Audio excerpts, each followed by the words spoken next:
Yeah, somewhat of a new look, isn't it? It's 6:41 in the morning, West Coast time. It's still it's the 8th this time of December 2023. It's Friday. We were John C. Rosemond, California. What's going on, my fellow zombies? Are we sleep deprived and emotionally screwed up? Because I sure as hell am. Bit nippy eye here, but you know what happens when we get closer to winter and we start freezing our asses off. So yeah, let's get this monster off here. Got an issue. I was watching MSNBC Morning Joe just about a little less than an hour ago, and they were talking about an online poll that Wall Street Journal did. In order to get this poll, I needed to subscribe. You know? But I do the same thing for LA Times, so I try to get news and I try to get something here. What they were talking about kind of, well, for this particular college student, freaked me out a little bit, okay? They didn't know their geography. College students didn't do their geography? I hadn't done any geography. I gotta do that when I get back to college. I'm aware of a few things left and right, but for the ones who keep posting up all this damn anti-Semitism and Islamicism crap, I keep saying, "Oh, I hate these people because of this and because of that." Ah! They got surveyed. They didn't know their ass from a hot rock concerning about their geography, where places were. According to what the Wall Street Journal was doing, there was a article written, actually, a commentary, from which river to which sea. College students don't know, yet they agree with the slogan. Do they know where the Red Sea is? Do they know where the Med is? Do they know about the Euphrates? Do they know about the waterway between the Red Sea and the Mediterranean, what the connecting estuaries are? Do they understand uh, where Greece is, where Egypt is, where Israel is, Palestine? Oh my God, do they know where Palestine is? If they happen to look at a map prior to 1947 and way earlier than that, they would see Palestine. But after 1947, you would see in places of Palestine, you have Israel split up into chunks. From what the article was saying, um, when college students and the article is written by Ron E. Hasner a couple of days ago. Give the guy credit. Okay, he leads off when college students who sympathize with Palestinians chant from the river to the sea, do they know what they're talking about? I hired a survey firm to poll 250 students from a variety of backgrounds across the United States. Most said they supported the chant, some enthusiastically, so 32.8%, and others to a lesser extent of 53.2%. But only 47% of the students who embraced the slogan were able to name the river and the sea. Some of the alternative answers were the Nile and Euphrates, the Caribbean, the Dead Sea, and the Atlantic. And by the way, the Dead Sea is a lake, by the way. It's very dead, very dense. It's got high mineral content, high sodium, and you could practically float but kill yourself in that damn thing. So it's not drinkable anyway, that's for damn sure. Neither are the oceans, by the way. Less than a quarter of these students knew who Yasser Arafat was. Puts in parentheses, 12 of them, or more than 10%, thought he was the first prime minister of Israel. Asked in which decade Israel's and Palestinians had signed the Oslo Accords, more than a quarter of the chant supporters claimed that no such peace agreement ever signed. He jokes, there's no shame in being ignorant unless one is screaming for the extermination of millions. But I don't think that's a joke. That's a sad quote right there to them. He goes on to say, would learning basic political facts about the conflict moderate students' opinions? Question mark. A Latino engineering student from a southern university reported definitely supporting from the river to the sea because, and I'm reading quotes here, Palestinians and Israel should live in two separate countries, side by side. Shown on a map of the region that our Palestinian state would stretch from the Jordan River to the Mediterranean Sea, leaving no room for Israel. He downgraded his enthusiasm for the mantra to probably not. Of the 80 students who saw the map, 75% similarly changed their views. These guys don't even study world history to see what the hell's going on. I swear to God. Smack these guys upside the head. Yeah, I know that's not permitted, but if I happen to see ignorant students on a campus like that and they're going to be chanting up a storm, maybe I ought to be doing an ad hoc pollster run it by them just to get information out of these guys, just to see how much they know crawling out. Because you know what upsets me at this point is the community college I'm at, Antelope Valley Community College in Lancaster, California. Okay, I'm giving them plugs, and I'll probably have to send this one over to them as well. Because me being a student, a 57-year-old, who's been there since 19, who's been there about several years, since the 2014, 2015, somewhere in that time. I came in with my brother. My brother and I went back to college just to see if we could actually do this thing.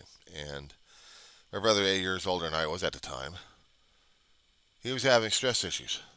He couldn't keep up with the stress. He couldn't keep up with the studying, so he had to drop out. He completed at least a semester and a half. Me, on the other hand, I get back in there and I'm getting my game on. Now, I may screw up one particular class and got another class going. I kept vowing to myself, I'm going to redo this class. If I can pass this one particular class, long story on that one, I can get through the other ones. And I was getting through the other ones. And then I get into political science 101. I'm having a fun time dealing with the professor over there, engaging, and he was dealing with us as adults, expecting us to know stuff. And we got challenged, and we challenged him. So, that's what happens when you go into college. You get yourself challenged. What took some of them back, especially when you're getting into the English classes, English 101 and above that. Before you get into English 101, you had to have been evaluated by their own evaluation department. It's an online tool. You get in there, you do a computer testing, grammar, composition, mathematical skills, just to see where your level is. Most of these people are going to the beginning left and right because they're not teaching what they should be teaching, or these students are just going da da da da da da. But I doubt it. If you're going to be getting through the system like this one, then what the hell are you doing? They'll accept students with GEDs. They definitely accept students with high school diplomas. But in order to get the diplomas, you got to have some kind of certain level of competency. And if you're not having that kind of competency, what the hell are you doing? The college I'm at doesn't accept dummies, except we got dummies. So I know there's a problem with the school systems, including the school system we've got in here in Antelope Valley, California. So anyway, I'm here and I'm dealing with English critical thinking in literature, and we're going to be tearing apart pieces of literature left and right. But mostly we're trying to study the format of the MLA. I mean, they got a couple of formats that the school uses, APA and actually APL and MLA. The APA is dealing with technical social studies, and for the level arts would be the MLA. Two different distinct formats. The instructor I had half the semester was trying to teach us the MLA. because this is not taught in the public school systems. Hell, 30 years ago or 30, 35 years ago, I never even heard of it. And it wasn't even offered during those days. So I don't know where the hell this came from. So 30 years, 30 plus years more, I get into the system, and I'm discovering this MLA, and I'm struggling through this one particular class of English. I couldn't get into the other classes. So I said, what the hell? And besides, the system had told me that I qualified for the English 101 level. Fine, let's get into it. Let's get down right down to it. So I did. I should have been gone through the beginning at this point over here, but since I retained basic rudimentary skills of essay writing, the system gave me a pass. So in this particular critical thinking class, we were still learning the MLA, and the reason why I didn't exactly pass that particular class is because the professor and I had an issue regarding a subject matter, how it was being interpreted, how it was being written up, and how we're supposed to be doing our own version of the damn thing. So we had arguments over this one. Leaving a little bad mark there, but this past semester, I went through the class. Again, different instructor this time. And I passed him. I passed him.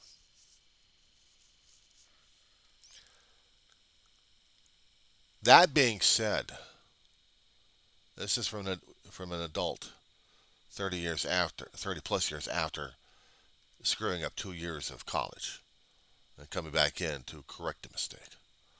So my GPA is all right. I'm not flunking, so that's good. But somewhere in there, I'm supposed to be studying about geography a little bit, where the countries are. And that's what happens when you're studying Western civilization and you're talking about world history and you're talking about U.S. history. You study a little bit about geography here. A little bit here, a little bit there. So to hear that some of these students never heard of Yasser Arafat, and if they did, they thought he was the prime minister of Israel. But they weren't even keeping track of the current news cycles over the past God knows how many decades, or even for the past year or so, what was happening in the Middle East, or let alone about 2 or 3 months of what's been happening. People have been showing maps. They weren't exactly giving enough references in the news organizations. Yasser Arafat, I heard about this asshole. He took over the Palestinian Authority at this point, military leader there. 80s and 90s, he was a royal asshole. In the 70s, he was coming up in the ranks. This guy takes over the Palestinian area of Gaza Strip and West Bank, but mostly Gaza. They did have a few terrorist attacks coming from Gaza, if memory serves. But they were still trying to negotiate with this guy. Some of them called him a leader, and others called him a terrorist, who was supposed to be representing the Palestinian Authority during that time. And the Palestinians really didn't like anybody invading their damn land. But the thing is, in 1947, United Nations, along with with Great Britain and British Empire there, who was still administering Palestinians, they wanted to get a homeland for the displaced Jew, the Jewish nation. Israelites became Israelites once more. So they split the country in sections. On the east coast of Israel, what used to be called Palestine, they had a large swath of area for the West Bank, and then a small section that could be fit into Manhattan, in the city of Manhattan, or actually in the Isle of. Even a portion of it would be fitting into the desert of Antelope Valley out here, the Gaza Strip. More of the population compact and condensed into it. And there was a lot of anger throughout the generations.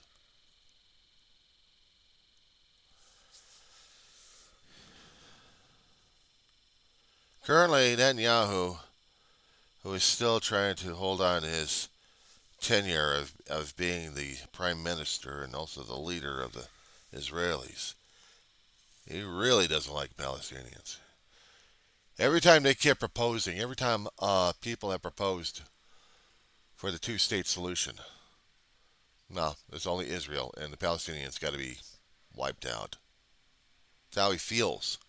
He's not saying it directly, he's saying it indirectly, but he's saying it directly in a way as he's going through Gaza Strip, plowing it under, trying to find Hamas.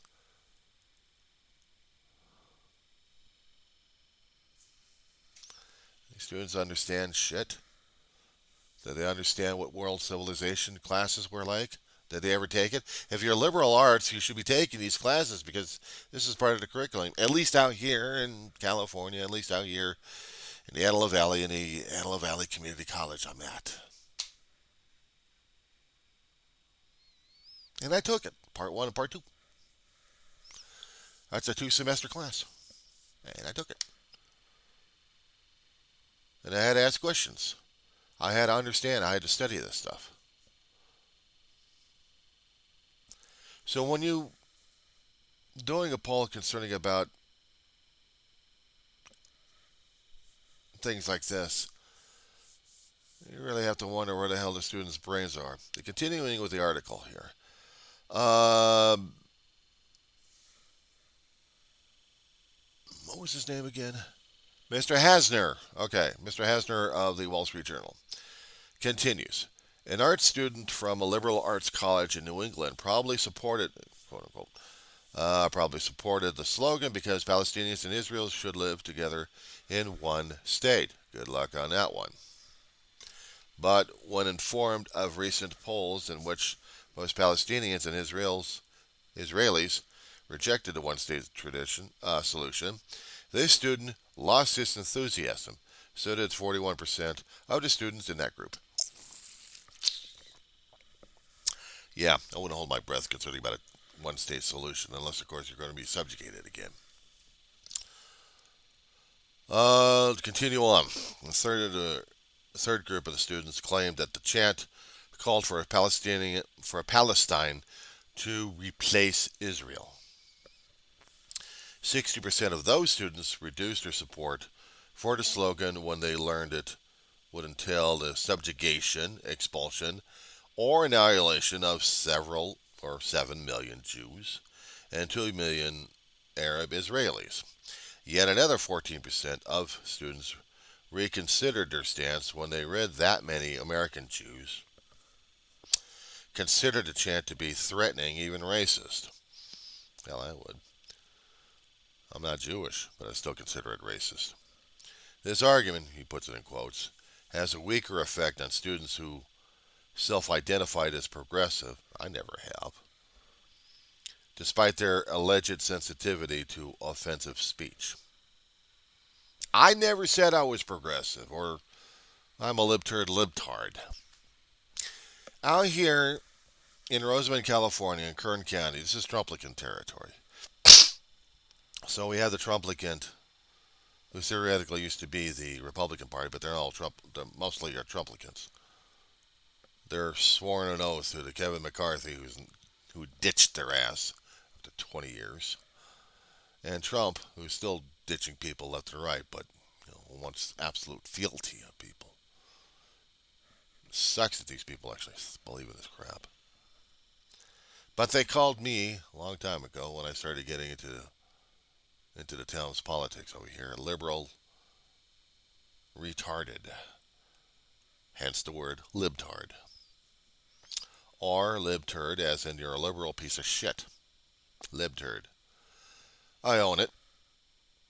People consider that's insulting. Yeah, well, I'm insulting to them. Good. They talk about wokeism. I'm like, you guys are full of shit, aren't you? But you're liberal. Yeah, I'm damn proud of it, too. I'm a damn Democrat. That's what I am. None of this section off crap. Anyway, according to the last portion of the article here. In all, after learning A handful of basic facts about the Middle East: 67.8% of the students went from supporting from the river to the sea to rejecting the mantra. These students have never seen a map of the Middle East and knew little of the region's geography, history, or demography. Those who hope to encourage extremism depend upon the political ignorance of their audience, which is true. It is time for good teachers to join the fray and combat bias with education. And he is a professor of poli-sci at Berkeley, USC. UC Berkeley. Or people down here in the south of Southland of California, we call it Berkeley. But I'm not going to insult Mr. Hastner at this point. I can't help it. I'm a smartass out here in SoCal. What can I say? I'm a native. I can say it. But I got respect for the professors. He's blaming the teachers? Okay, this one, if he catches this video, and I'll probably send that up to him. What the hell? I'm going to say this to him. It ain't the teachers, professor. It's the dumbass students that come in and don't know their ass from a hot rock. Okay? You've got to come in with an open mind. You've got to come in with an attitude like you're willing to learn. If these students ain't learning, it ain't the teacher's fault. It's the dumbass students. It's the willingness. Either you guys are going to be equipped to shove willingness down their throat, or else they're not going to learn it, and you're going to see it in the grades. You're going to see it in the reports. You're going to see it in their mannerisms. Anywhere else. I got a political professor out here. I'm going to pump his name. John Vento. He's UCLA diehard Bruin fanatic. Every time Thanksgiving comes up, he wants his students, doesn't matter which particular class he's teaching, to show blue and gold. Because if Bruins don't win the war against the Trojans, the USC Trojans, he figures the universe will be spinning in chaos and everything else will be crashing for a halt. And it's a must-win situation because the universe depends upon it. I can't tell you how many students have fallen for this one. And yet, when the Bruins do win, he is a happy teacher. If the Trojans win, he is a miserable guy. Because his beloved Bruins couldn't cut the mustard. Then he goes up to the coach.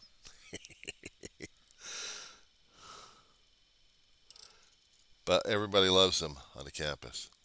He is one of those professors that everyone wants to get for political science because he knows his business. He knows how to teach it to people. He doesn't give out his political opinions. He doesn't shape the minds of the students saying, well, I believe in this and I think. He wants to know what the students are thinking to draw out what conclusions they're seeing. It doesn't matter which particular class they're in. He's doing this to understand where the students are coming from. He's trying to let them use their brains, their minds, their understanding, to do critical thinking, to look at something and tear the damn thing apart, to understand the political processes that our governments work under. He's an amazing, energetic professor that everybody loves. And he stays where he's at. He's not, at least no rumor mill has said it, that he's a lifer in Antelope Valley College. Go Marauders. I may not qualify for the UC program. My grades are not there. Come on. They'll take A's and B's out there. But C's, if you barely got any room coming in, I'm not going to Berkeley. I'll be barely enough to see Cal State University if I'm lucky. But that's all right. I'm okay with the community college level as old as I am now. About 30 years younger, that's a different story altogether. I'll be worrying about that stuff. Worrying about my GPA. Where. but at least I learned a lot of my adulthood. See, I got an advantage over these dumbass students. And I'll say it again, dumbass students. Because I lived longer than these assholes. I was watching the news when I was a teenager. A lot younger than that. I had seen history being revealed in front of me. My mother kept getting information concerning about the conservatives and the Democrats. We were watching political shows every Sunday. George Stephanopoulos. Before him was David Brinkley, if I'm not mistaken. And when Brinkley retired, I think Stephanopoulos took over. And then after that, we watched the McLaughlin Group. And we argued. We yelled at our television. We yelled at each other. We watched British shows.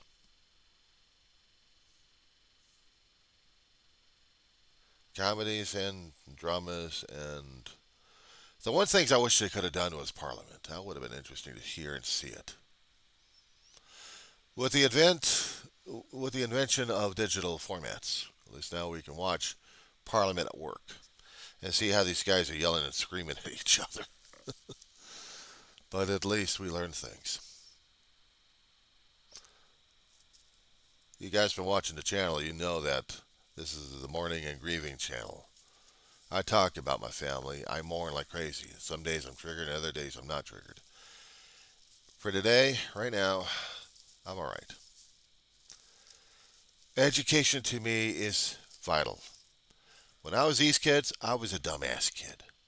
I have to admit it. I was a dumbass kid because I didn't put stock into education as much. I didn't have context or perspective or maturity or the willingness. I'm seeing that these days. So I don't blame the professors. I blame the school systems for not instilling it into these kids what they need to see, what they need to learn, what they need to understand. I took a math for liberal arts this particular semester. And I was challenged at the end of the semester to get a presentation going. 50% of the grade that I had in the class was based on that presentation. I did Understanding Math for Dummies. That was the title of my thesis. I did a PowerPoint presentation. I showed them that an adult like myself understands math in certain ways. We understand the checkbook. We understand accounting. But I also understand about science, even though I may not be mathematically inclined. I understand about nature a little bit. I've kept up with meteorology and geology, so that scares the hell out of me right there. Practical everyday things that we run into and how we figure things out left and right. Consumer math. Did you ever realize that consumer math also has algebra in it? I didn't realize it. I was a guy against algebra because algebra was logic. I can't deal with logic. But I was dealing with logic on a constant basis. I was educated in the class telling me that my brain was still working on mathematical concepts that I didn't even realize subconsciously. So our brains are hooked up in math. Wow. And me being an anti-math guy. But I have to balance a checkbook. I have to balance things left and right. I have to do the calculations, what I'm doing left and right. Which my brain is constantly figuring things out. Wow. So how's that grab you? I appreciated the space program because I was initiated into the Apollo program by watching it on television. Growing up as a kid. Saw Skylab. I saw Apollo Soyuz. The landers going on Mars. Seeing Carl Sagan doing his Cosmos thing. There was things I was being exposed to on a constant basis. My mother valued education like crazy. She herself wished she could have gone through college, but she never had the chance. I had to be the last one, and I had to do it well after she passes away. I wish she could have seen this in real life, how much I'm doing in classes right now. And she'll probably be smacking me upside the head saying, "Why didn't you do this thing about 30 plus years ago?" Because, Ma, I wasn't ready back then. I wasn't ready back then. Now, an old fart of 57, I'm in. So, final conclusion on this one here. It's not just the good teachers. The teachers have to find ways to get the information down to students' throats, but the students have to have an open mind. They have to have that open mind. They have to. Otherwise, they ain't going to get anything in through their damn thick skulls anyway. So if they're going to be telling us that they don't understand this, I don't blame the teachers. I blame the dumbass students. They got to have the willingness. They got to have the drive. They got to have the incentive to do so. They got to get their asses kicked. They got to have a textbook slammed right in front of their face said, "This is how it is. Look at the world right now. Compared to the notes we have right now, what do you see?" Because if you can't reach them through that way, if my mother was alive, their heads would be sore. No, she'll take a newspaper and whap me upside the head with one. I'll probably take a paper towel roll and say, "What the hell you think you're doing?" Yeah, she would do that on some occasions, but not much. Beat it into me. Or just stick my face in a damn paper and says, "What does this say?" uh, Shall we argue about this? With a smile on her face. Yeah. Let's have an argument over it. I miss those days. Anyway, that's my take. So I'm posting it out there, sending it over to several people at this point. I'll probably be sending it over to MSNBC. What the hell? And to maybe others. But, I need people to understand. Education cannot be wasted. Every day is an educational day. You just got to be open minded. And sometimes you have to weed through the crap that people are serving because it's complicated as hell. Shall we go for part 2 next?